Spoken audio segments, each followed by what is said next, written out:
ಓಂ ಶಾಂತಿ. ಇಂದಿನ ಪರಮಾತ್ಮನ ಮಹಾವಾಕ್ಯ ಮುರುಳಿ ದಿನಾಂಕ 1-11-2025. ಬಾಪ್ದಾದ ಮಧುಬನ. ಮಧುರ ಮಕ್ಕಳೇ, ನೀವು ಈ ಆತ್ಮಿಕ ವಿಶ್ವವಿದ್ಯಾಲಯದ ವಿದ್ಯಾರ್ಥಿಗಳಾಗಿದ್ದೀರಾ. ಇಡೀ ವಿಶ್ವದಲ್ಲಿರುವ ಎಲ್ಲಾ ಆತ್ಮರಿಗೂ ತಂದೆಯ ಸಂದೇಶವನ್ನು ನೀಡುವುದೇ ನಿಮ್ಮ ಕೆಲಸ ಆಗಿದೆ. ಇಂದಿನ ಪ್ರಶ್ನೆಯಾಗಿದೆ, ಮಕ್ಕಳಾದ ನೀವು ಈಗ ಯಾವೊಂದು ಡಂಗುರವನ್ನು ಸಾರುತ್ತೀರಾ ಮತ್ತು ಯಾವ ಮಾತನ್ನು ಎಲ್ಲರಿಗೂ ತಿಳಿಸುತ್ತೀರಾ? ಉತ್ತರ, ನೀವೀಗ ಡಂಗುರವನ್ನು ಸಾರುತ್ತಿದ್ದೀರಾ. ಈಗ ಈ ಹೊಸ ದೈವಿ ರಾಜಧಾನಿ ಪುನಃ ಸ್ಥಾಪನೆ ಆಗುತ್ತಿದೆ. ಅನೇಕ ಧರ್ಮದ ವಿನಾಶ ಈಗ ಆಗಲೇಬೇಕು. ನೀವೀಗ ಎಲ್ಲರಿಗೂ ತಿಳಿಸುತ್ತೀರಾ. ನೀವೆಲ್ಲರೂ ನಿಶ್ಚಿಂತರಾಗಿ ಇರಿ. ಇದು ಅಂತಾರಾಷ್ಟ್ರೀಯ ಗೊಂದಲ ಆಗಿದೆ. ಅವಶ್ಯವಾಗಿ ಯುದ್ಧ ನಡೆಯಲೇಬೇಕು. ಯುದ್ಧದ ನಂತರ ದೈವಿ ರಾಜಧಾನಿ ಪುನಃ ಸ್ಥಾಪನೆ ಆಗುತ್ತದೆ. ಓಂ ಶಾಂತಿ. ಇದು ಆತ್ಮಿಕ ವಿಶ್ವವಿದ್ಯಾಲಯ ಆಗಿದೆ. ಇಡೀ ವಿಶ್ವದಲ್ಲಿ ಎಷ್ಟೆಲ್ಲಾ ಜನ ಆತ್ಮರಿದ್ದಾರೆ.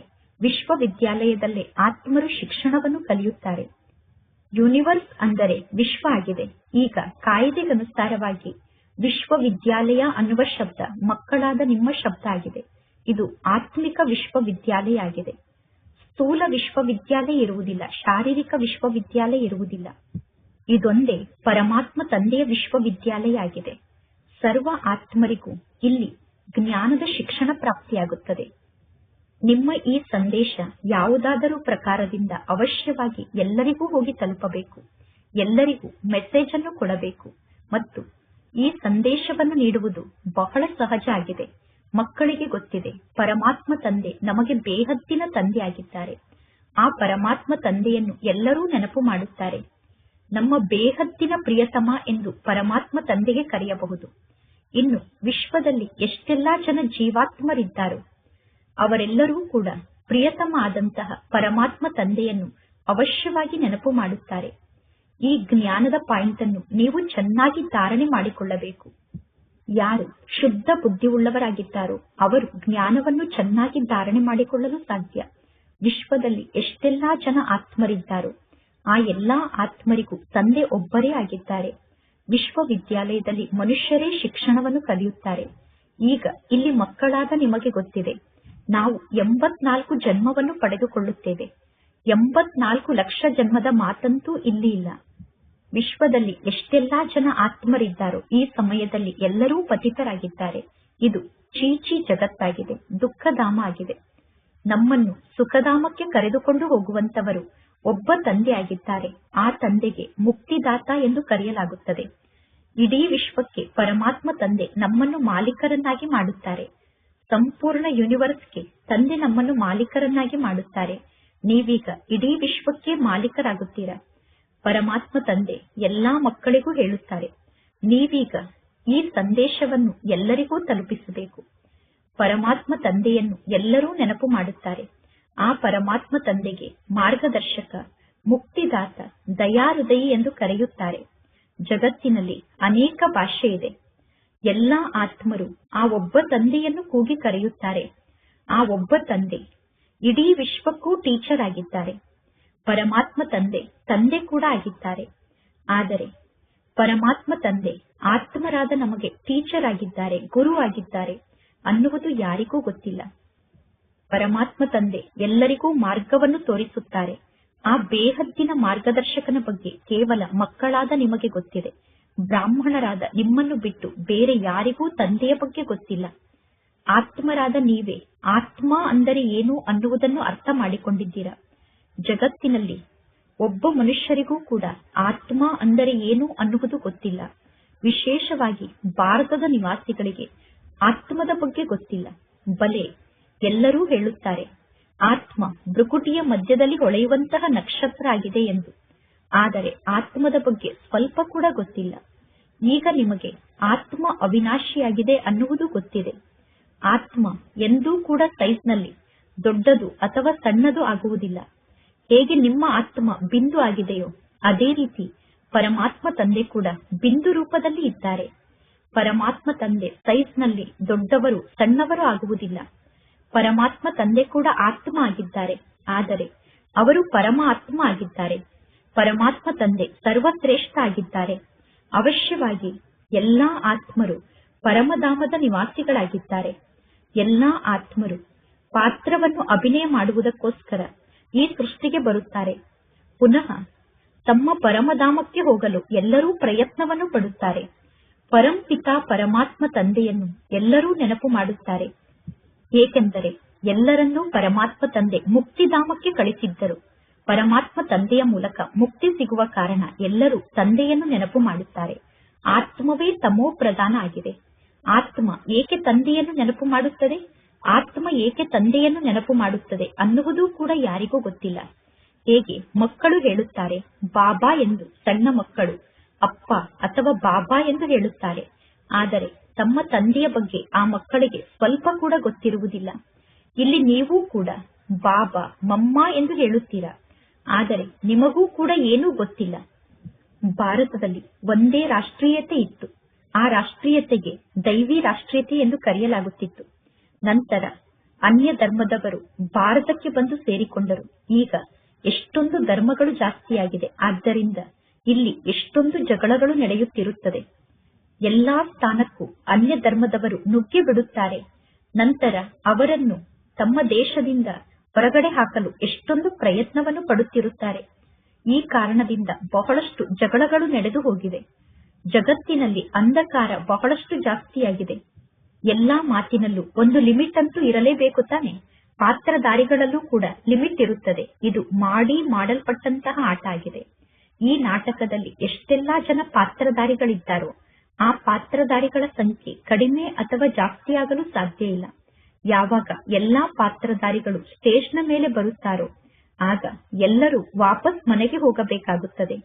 ಇನ್ನು ಪರಮಧಾಮದಲ್ಲಿ ಎಷ್ಟೆಲ್ಲಾ ಪಾತ್ರಧಾರಿಗಳು ಉಳಿದುಕೊಂಡಿದ್ದಾರೋ ಅವರು ಪುನಃ ಈ ಸೃಷ್ಟಿಗೆ ಬರುತ್ತಿರುತ್ತಾರೆ. ಬಲೆ ಜನಸಂಖ್ಯೆಯನ್ನು ನಿಯಂತ್ರಣ ಮಾಡಲು ಎಷ್ಟೊಂದು ತಲೆಯನ್ನು ಚಚ್ಚಿಕೊಳ್ಳುತ್ತಾರೆ. ಆದರೆ ಯಾರು ಜನಸಂಖ್ಯೆಯನ್ನು ನಿಯಂತ್ರಣ ಮಾಡಲು ಸಾಧ್ಯ ಇಲ್ಲ. ನೀವೀಗ ಹೇಳಬೇಕು, ಬ್ರಹ್ಮ ಕುಮಾರ್ ಕುಮಾರಿಯರಾದ ನಾವು ಈಗ ಜನಸಂಖ್ಯೆಯನ್ನು ಹೇಗೆ ನಿಯಂತ್ರಣ ಮಾಡುತ್ತೇವೆ ಅಂದರೆ, ನಂತರ ಇಡೀ ಸೃಷ್ಟಿಯಲ್ಲಿ ಕೇವಲ 9 ಲಕ್ಷ ಜನ ಮಾತ್ರ ಇರುತ್ತಾರೆ. ನಂತರ ಸಂಪೂರ್ಣ ಜನಸಂಖ್ಯೆಯೇ ಕಡಿಮೆ ಆಗಿಬಿಡುತ್ತದೆ.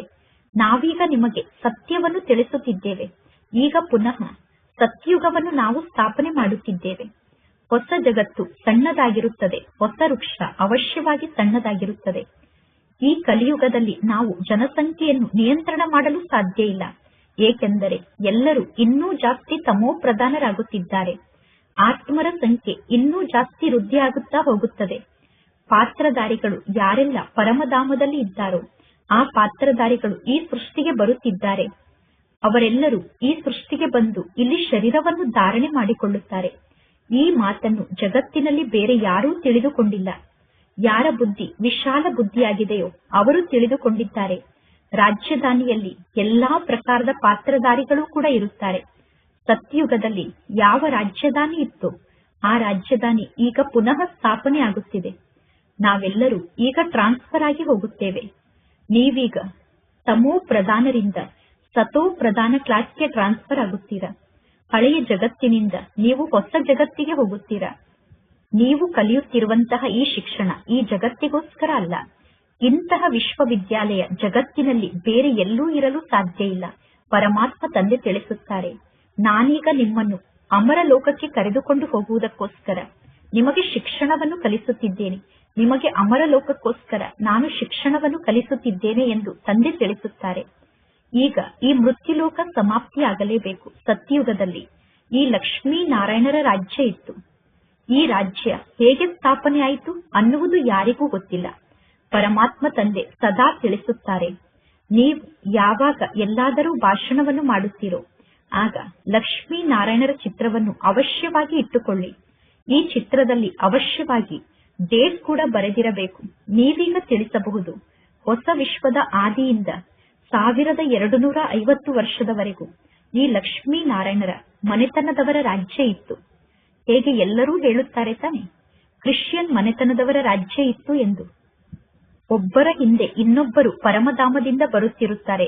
ಒಂದು ಧರ್ಮದವರು ಬಂದ ನಂತರ ಆ ಧರ್ಮದ ಆತ್ಮರು ಅವರ ಹಿಂದೆ ಪರಮಧಾಮದಿಂದ ಈ ಸೃಷ್ಟಿಗೆ ಬರುತ್ತಾರೆ. ಅಂದ ಮೇಲೆ ಯಾವಾಗ ದೇವತಾ ಧರ್ಮದವರ ಮನೆತನ ಇತ್ತೋ ಆಗ ಅನ್ಯ ಯಾವ ಧರ್ಮವೂ ಇರಲಿಲ್ಲ. ಈಗ ಪುನಃ ಆ ದೈವಿ ಧರ್ಮದ ಮನೆತನ ಸ್ಥಾಪನೆ ಆಗುತ್ತಾ ಇದೆ. ಇನ್ನು ಉಳಿದ ಎಲ್ಲಾ ಧರ್ಮಗಳ ವಿನಾಶ ಆಗುತ್ತದೆ. ವಿನಾಶಕ್ಕೋಸ್ಕರ ಯುದ್ಧ ಕೂಡ ಸಮ್ಮುಖದಲ್ಲಿ ಇದೆ. ಭಾಗವತ ಮುಂತಾದದ್ದರಲ್ಲಿ ಇದರ ಬಗ್ಗೆ ಕಥೆಯನ್ನು ಬರೆಯಲಾಗಿದೆ. ಬಾಲ್ಯದಲ್ಲಿ ಈ ರೀತಿ ಅನೇಕ ಕಥೆಗಳನ್ನು ಎಲ್ಲರೂ ಕೇಳುತ್ತಿರುತ್ತಾರೆ.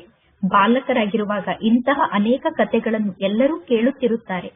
ಈಗ ನಿಮಗೆ ಗೊತ್ತಿದೆ ಈ ರಾಜ್ಯ ಹೇಗೆ ಸ್ಥಾಪನೆ ಆಗುತ್ತದೆ ಎಂದು. ಅವಶ್ಯವಾಗಿ ಪರಮಾತ್ಮ ತಂದೆ ರಾಜಯೋಗವನ್ನು ಕಲಿಸಿದ್ದರು.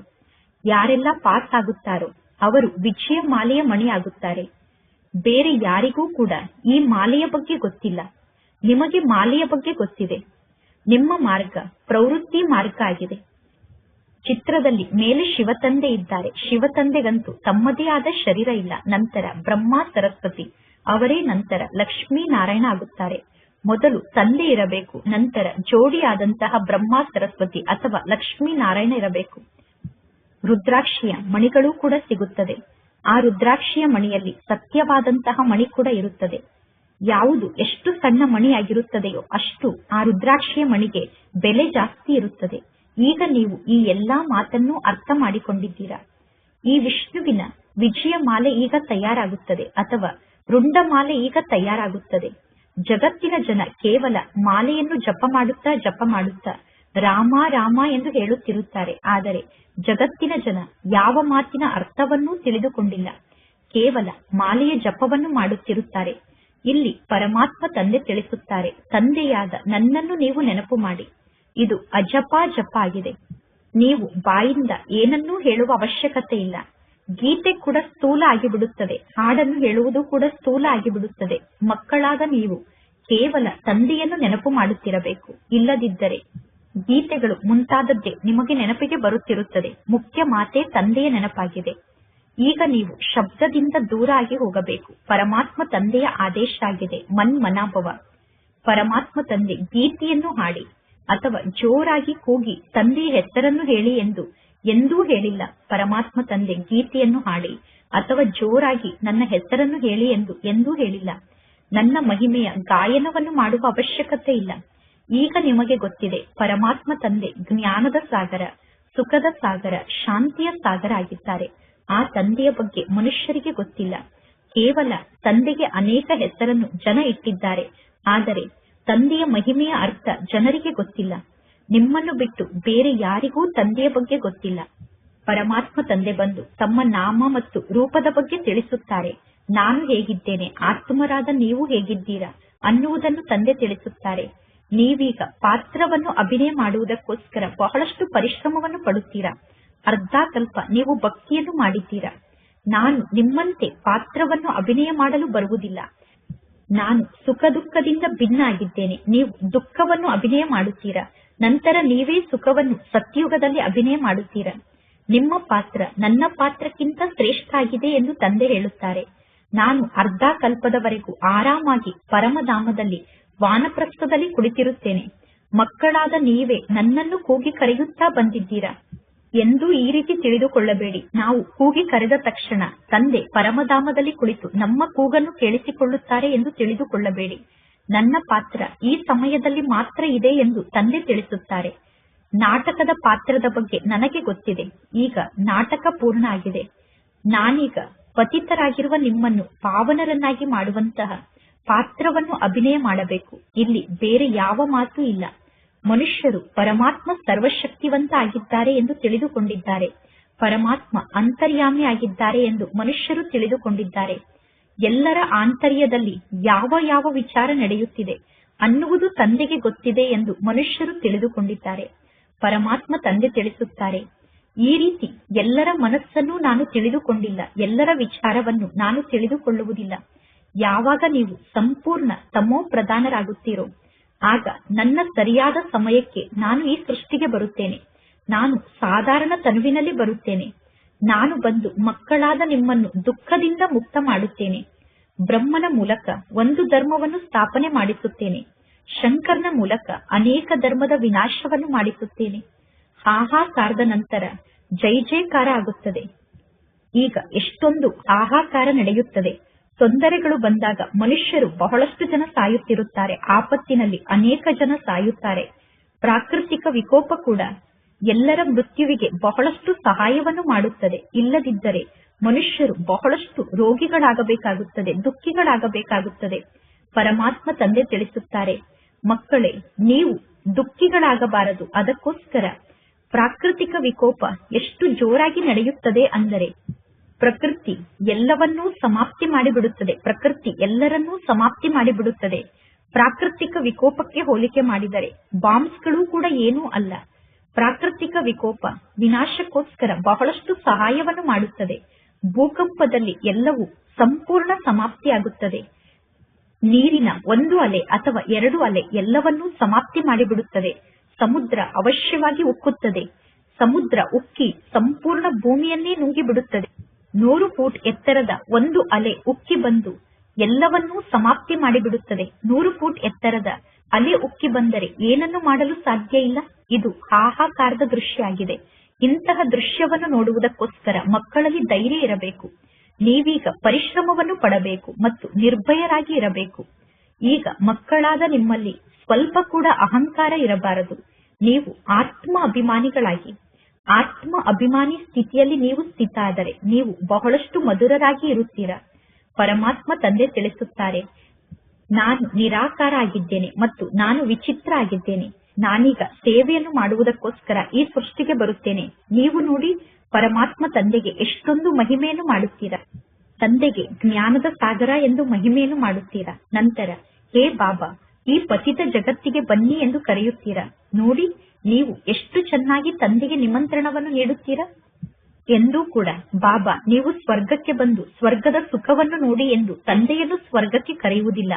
ಎಲ್ಲರೂ ಹೇಳುತ್ತಾರೆ, ಹೇ ಪತಿತ ಪಾವನ, ನಾವು ಪತಿತರಾಗಿದ್ದೇವೆ, ನೀವು ಬಂದು ನಮ್ಮನ್ನು ಪಾವನರನ್ನಾಗಿ ಮಾಡಿ, ಅಂದರೆ ನಮ್ಮನ್ನು ಪಾವನರನ್ನಾಗಿ ಮಾಡುವುದಕ್ಕೋಸ್ಕರ ನೀವು ಬನ್ನಿ ಎಂದು ಎಲ್ಲರೂ ಕರೆಯುತ್ತೀರಾ. ಅಂದ ಮೇಲೆ ನನಗೆ ಹೇಗೆ ನಿಮಂತ್ರಣವನ್ನು ಕೊಟ್ಟಿದ್ದೀರಾ ನೋಡಿ. ಸಂಪೂರ್ಣ ತಮೋ ಪ್ರಧಾನ ಪತಿತ ಜಗತ್ತಿನಲ್ಲಿ ನನ್ನನ್ನು ಕರೆಯುತ್ತೀರಾ ಮತ್ತು ಪುನಃ ಪತಿತ ಶರೀರದಲ್ಲಿ ನನ್ನನ್ನು ಕರೆಯುತ್ತೀರಾ. ಎಷ್ಟು ಚೆನ್ನಾಗಿ ನೀವು ನನಗೆ ನಿಮಂತ್ರಣವನ್ನು ಕೊಡುತ್ತೀರಾ.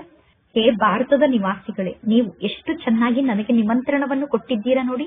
ನಾಟಕದಲ್ಲಿ ಇದೇ ರೀತಿ ರಹಸ್ಯ ಇದೆ. ನನ್ನ ಅನೇಕ ಜನ್ಮದ ಅಂತಿಮ ಜನ್ಮದಲ್ಲಿ ಪರಮಾತ್ಮ ತಂದೆ ನನ್ನ ತನುವಿನಲ್ಲಿ ಪ್ರವೇಶವನ್ನು ಮಾಡುತ್ತಾರೆ ಎಂದು ಬ್ರಹ್ಮ ತಂದೆಗೂ ಕೂಡ ಮೊದಲು ಗೊತ್ತಿರಲಿಲ್ಲ. ಪರಮಾತ್ಮ ತಂದೆ ಬ್ರಹ್ಮನ ತನುವಿನಲ್ಲಿ ಪ್ರವೇಶವನ್ನು ಮಾಡಿದ್ದಾರೆ. ಆದ್ದರಿಂದ ತಂದೆ ಎಲ್ಲಾ ಮಾತಿನ ಬಗ್ಗೆ ತಿಳಿಸುತ್ತಾರೆ. ಪರಮಾತ್ಮ ತಂದೆ ಪ್ರತಿಯೊಂದು ಮಾತಿನ ರಹಸ್ಯವನ್ನು ತಿಳಿಸಿದ್ದಾರೆ. ಬ್ರಹ್ಮನನ್ನು ಪರಮಾತ್ಮ ತಂದೆ ಪತ್ನಿಯನ್ನಾಗಿ ಮಾಡಿಕೊಳ್ಳುತ್ತಾರೆ. ಈ ಬ್ರಹ್ಮ ಶಿವ ತಂದೆಗೆ ಪತ್ನಿ ಆಗಲೇಬೇಕು.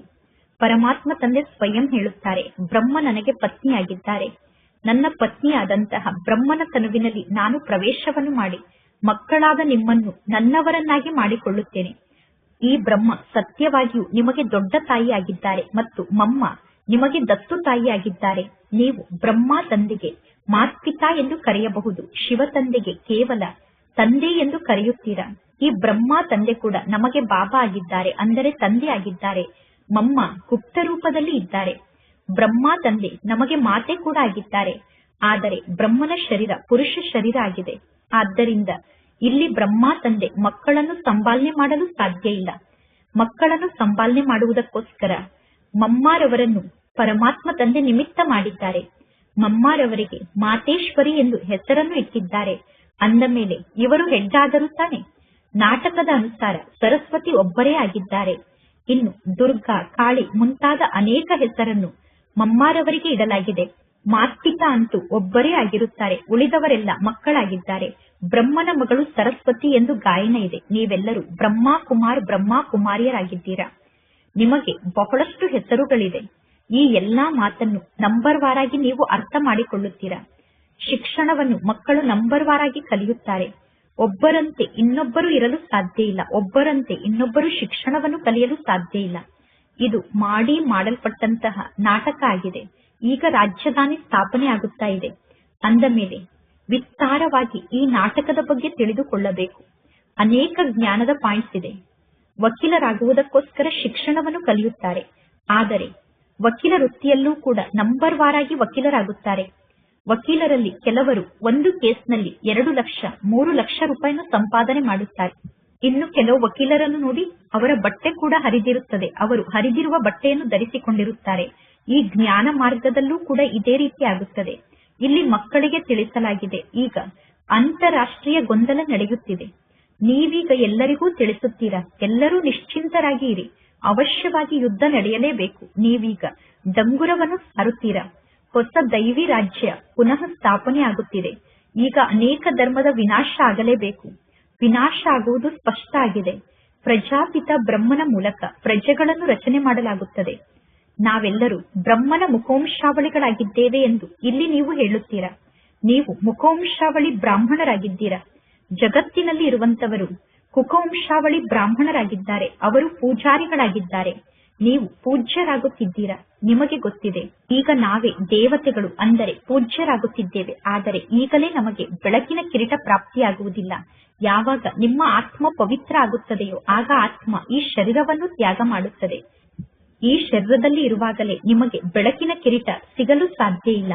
ಈ ಶರೀರವನ್ನು ತ್ಯಾಗ ಮಾಡಿದ ನಂತರ ನಿಮಗೆ ಬೆಳಕಿನ ಕಿರೀಟ ಪ್ರಾಪ್ತಿಯಾಗುತ್ತದೆ. ಈ ಶರೀರದಲ್ಲಿ ಇರುವಾಗ ನಿಮಗೆ ಬೆಳಕಿನ ಕಿರೀಟವನ್ನು ನೀಡಲು ಸಾಧ್ಯ ಇಲ್ಲ. ಏಕೆಂದರೆ ಈ ಶರೀರಕ್ಕೆ ಬೆಳಕಿನ ಕಿರೀಟವನ್ನು ನೀಡಿದರೆ ಅದು ಶೋಭಿಸುವುದಿಲ್ಲ. ಈ ಸಮಯದಲ್ಲಿ ನೀವು ಗಾಯನಕ್ಕೆ ಯೋಗ್ಯರಾಗಿದ್ದೀರಾ. ಈಗ ನೀವು ಗಾಯನಕ್ಕೆ ಯೋಗ್ಯರಾಗಿದ್ದೀರಾ. ಈ ಸಮಯದಲ್ಲಿ ಯಾವ ಆತ್ಮವೂ ಪವಿತ್ರ ಆಗಿಲ್ಲ. ಆದ್ದರಿಂದ ಯಾರಿಗೂ ಈ ಸಮಯದಲ್ಲಿ ಬೆಳಕಿನ ಕಿರೀಟ ಪ್ರಾಪ್ತಿಯಾಗಲು ಸಾಧ್ಯ ಇಲ್ಲ. ಸತ್ಯಯುಗದಲ್ಲಿ ಬೆಳಕಿನ ಕಿರೀಟ ನಿಮಗೆ ಪ್ರಾಪ್ತಿಯಾಗುತ್ತದೆ. 2 ಕಲೆ ಕಡಿಮೆ ಆದ ನಂತರ ಪುನಃ ಆ ಬೆಳಕಿನ ಕಿರೀಟ ನಿಮ್ಮ ಬಳಿ ಇರುವುದಿಲ್ಲ. ತ್ರೇತಾಯುಗದಲ್ಲೂ ಕೂಡ 2 ಕಲೆ ಕಡಿಮೆ ಆದಾಗ ಬೆಳಕಿನ ಕಿರೀಟ ನಿಮ್ಮ ಬಳಿ ಇರುವುದಿಲ್ಲ. ಒಳ್ಳೆಯದು. ಮಧುರಾತಿ ಮಧುರ ಅಗಲಿ ಹೋಗಿ ಮರಳಿ ಸಿಕ್ಕಿರುವ ಮಕ್ಕಳ ಪ್ರತಿ ಮಾತ್ಪಿತಾ ಬಾಪ್ತಾದರವರ ನೆನಪು, ಪ್ರೀತಿ ಹಾಗೂ ಸುಪ್ರಭಾತ. ಆತ್ಮಿಕ ಮಕ್ಕಳಿಗೆ ಆತ್ಮಿಕ ತಂದೆಯ ನಮಸ್ತೆ. ಆತ್ಮಿಕ ತಂದೆಗೆ ಆತ್ಮಿಕ ಮಕ್ಕಳ ನೆನಪು, ಪ್ರೀತಿ ಹಾಗೂ ನಮಸ್ತೆ ನಮಸ್ತೆ ನಮಸ್ತೆ. ಧಾರಣೆಗೋಸ್ಕರ ಮುಖ್ಯ ಸಾರ. ಫಸ್ಟ್ ಪಾಯಿಂಟ್, ನಮ್ಮ ಸ್ಥಿತಿಯನ್ನು ಎಷ್ಟು ಅಚಲ ಮತ್ತು ನಿರ್ಭಯವನ್ನಾಗಿ ಮಾಡಿಕೊಳ್ಳಬೇಕು ಅಂದರೆ ನಮಗೆ ಅಂತಿಮ ವಿನಾಶದ ದೃಶ್ಯವನ್ನು ನೋಡಲು ಸಾಧ್ಯ ಆಗಬೇಕು. ಅಂತಿಮ ವಿನಾಶದ ದೃಶ್ಯವನ್ನು ನೋಡುವುದಕ್ಕೋಸ್ಕರ ಸ್ಥಿತಿಯನ್ನು ಅಚಲ ಮತ್ತು ನಿರ್ಭಯ ಮಾಡಿಕೊಳ್ಳಬೇಕು. ಆತ್ಮ ಅಭಿಮಾನಿ ಆಗುವಂತಹ ಪರಿಶ್ರಮವನ್ನು ಪಡಬೇಕು. ಸೆಕೆಂಡ್ ಪಾಯಿಂಟ್, ಹೊಸ ರಾಜ್ಯದಲ್ಲಿ ಶ್ರೇಷ್ಠ ಪದವಿಯನ್ನು ಪಡೆದುಕೊಳ್ಳುವುದಕ್ಕೋಸ್ಕರ ಶಿಕ್ಷಣದ ಕಡೆ ಸಂಪೂರ್ಣ ಗಮನವನ್ನು ಕೊಡಬೇಕು. ಪಾಸ್ ಆಗಿ ವಿಜಯ ಮಾಲೆಯ ಮಣಿಗಳಾಗಬೇಕು. ಇಂದಿನ ವರದಾನ ಆಗಿದೆ, ಸದಾ ಭಗವಂತ ಮತ್ತು ಭಾಗ್ಯದ ಸ್ಮೃತಿಯಲ್ಲಿ ಇರುವಂತಹ ಸರ್ವಶ್ರೇಷ್ಠ ಭಾಗ್ಯಶಾಲಿಗಳಾಗಿ ಸಂಗಮ ಯುಗದಲ್ಲಿ ಚೈತನ್ಯ ಸ್ವರೂಪದಲ್ಲಿ ಭಗವಂತನ ಮಕ್ಕಳಾದ ನೀವು ಸೇವೆಯನ್ನು ಮಾಡುತ್ತಿದ್ದೀರಾ. ಭಕ್ತಿ ಮಾರ್ಗದಲ್ಲಿ ಎಲ್ಲರೂ ಭಗವಂತ ತಂದೆಯ ಸೇವೆಯನ್ನು ಮಾಡುತ್ತಾರೆ. ಆದರೆ ಚೈತನ್ಯ ಠಾಕೂರ್ಗಳಾದ ನಿಮ್ಮ ಸೇವೆಯನ್ನು ಸ್ವಯಂ ಭಗವಂತ ತಂದೆ ಮಾಡುತ್ತಾರೆ. ಅಂದರೆ ಚೈತನ್ಯದಲ್ಲಿ ರಾಜಕುಮಾರರು ಅಥವಾ ಶ್ರೀಕೃಷ್ಣ ಆದಂತಹ ನಿಮ್ಮ ಸೇವೆಯನ್ನು ಸ್ವಯಂ ಭಗವಂತ ತಂದೆ ಮಾಡುತ್ತಾರೆ. ಅಮೃತ ವೇಳೆಯ ಸಮಯದಲ್ಲಿ ಪರಮಾತ್ಮ ತಂದೆ ನಿಮ್ಮನ್ನು ಎಬ್ಬಿಸುತ್ತಾರೆ. ನಿಮಗೆ ಭೋಗವನ್ನು ಸ್ವೀಕಾರ ಮಾಡಿಸುತ್ತಾರೆ. ನಿಮ್ಮನ್ನು ಮಲಗಿಸುತ್ತಾರೆ. ರೆಕಾರ್ಡ್ ಅನ್ನು ಹಾಕಿ ಮಲಗಿಸುತ್ತಾರೆ ಮತ್ತು ರೆಕಾರ್ಡ್ನ ಮೂಲಕ ನಿಮ್ಮನ್ನು ಎಬ್ಬಿಸುತ್ತಾರೆ. ಅಂದ ಮೇಲೆ ಇಂತಹ ಮುದ್ದಿನ ಬ್ರಾಹ್ಮಣ ಆತ್ಮ ನಾನು ಅಥವಾ ಸರ್ವಶ್ರೇಷ್ಠ ಭಾಗ್ಯಶಾಲಿ ಬ್ರಾಹ್ಮಣ ಆತ್ಮ ನಾನು ಅನ್ನುವ ಭಾಗ್ಯದ ಖುಷಿಯ ಉಯ್ಯಾಲೆಯಲ್ಲಿ ಸದಾ ಆಟವನ್ನು ಆಡುತ್ತಾ ಇರಿ. ಕೇವಲ ಪರಮಾತ್ಮ ತಂದೆಗೆ ಮುದ್ದಿನ ಮಕ್ಕಳಾಗಿ, ಮಾಯೆಗೆ ಮುದ್ದಿನ ಮಕ್ಕಳಾಗಬೇಡಿ. ಯಾರು ಮಾಯೆಗೆ ಮುದ್ದಿನ ಮಕ್ಕಳಾಗುತ್ತಾರೋ ಅವರು ಬಹಳಷ್ಟು ಹುಡುಗಾಟಿಕೆಯನ್ನು ಮಾಡುತ್ತಾರೆ, ಅಂದರೆ ಚಂಚಲತೆಯನ್ನು ತೋರಿಸುತ್ತಾರೆ. ಇಂದಿನ ಶ್ಲೋಗನ್ ಆಗಿದೆ, ತಮ್ಮ ಹರ್ಷಿತ ಚೆಹರೆಯ ಮೂಲಕ ಸರ್ವ ಪ್ರಾಪ್ತಿಯ ಅನುಭವವನ್ನು ಮಾಡಿಸುವುದೇ ಸತ್ಯ ಸೇವೆ ಆಗಿದೆ. ಇಂದಿನ ಅವ್ಯಕ್ತ ಸೂಚನೆ ಆಗಿದೆ, ಅಶರೀರಿ ಅಥವಾ ವಿದೇಹಿ ಸ್ಥಿತಿಯ ಅಭ್ಯಾಸವನ್ನು ವೃದ್ಧಿ ಮಾಡಿಕೊಳ್ಳಿ. ಅಶರೀರಿ ಆಗುವುದು ಅಂದರೆ ಶಬ್ದದಿಂದ ದೂರ ಆಗುವುದು. ಶರೀರದಲ್ಲಿ ಇದ್ದಾಗ ಶಬ್ದವನ್ನು ಮಾಡುತ್ತೀರಾ, ಶರೀರದಿಂದ ದೂರ ಆಗಿಬಿಡಿ, ಆಗ ಶಾಂತಿಯ ಸ್ಥಿತಿಯಲ್ಲಿ ಇರುತ್ತೀರಾ. 1 ಸೆಕೆಂಡ್ನಲ್ಲಿ ಸೇವೆಯ ಸಂಕಲ್ಪದಲ್ಲಿ ತತ್ಪರಾಗಬೇಕು. ಸೆಕೆಂಡ್ನಲ್ಲಿ ಸೇವೆಯ ಸಂಕಲ್ಪವನ್ನು ಮಾಡಬೇಕು ಮತ್ತು 1 ಸೆಕೆಂಡ್ನಲ್ಲಿ ಸಂಕಲ್ಪದಿಂದ ದೂರ ಆದಂತಹ ಸ್ವರೂಪದಲ್ಲಿ ಸ್ಥಿತ ಆಗಿಬಿಡಬೇಕು. ಕಾರ್ಯವನ್ನು ಮಾಡುವುದಕ್ಕೋಸ್ಕರ ಶರೀರದ ಅಭಿಮಾನದಲ್ಲಿ ಬರಬೇಕು ಮತ್ತು ಸೆಕೆಂಡ್ನಲ್ಲಿ ಅಶರೀರಿ ಆಗಿಬಿಡಬೇಕು. ಯಾವಾಗ ಇಂತಹ ಡ್ರಿಲ್ ಪಕ್ಕಾ ಆಗುತ್ತದೆಯೋ ಆಗ ಎಲ್ಲಾ ಪರಿಸ್ಥಿತಿಯನ್ನು ಎದುರಿಸಲು ನಿಮಗೆ ಸಾಧ್ಯ ಆಗುತ್ತದೆ. ಯಾವಾಗ ಇಂತಹ ಡ್ರಿಲ್ ಅನ್ನು ಮಾಡುವುದನ್ನು ಪಕ್ಕಾ ಮಾಡಿಕೊಳ್ಳುತ್ತೀರೋ ಆಗ ಎಲ್ಲಾ ಪರಿಸ್ಥಿತಿಯನ್ನು ಎದುರಿಸುವುದು ನಿಮಗೆ ಸಹಜ ಆಗುತ್ತದೆ. ಒಳ್ಳೆಯದು. ಓಂ ಶಾಂತಿ.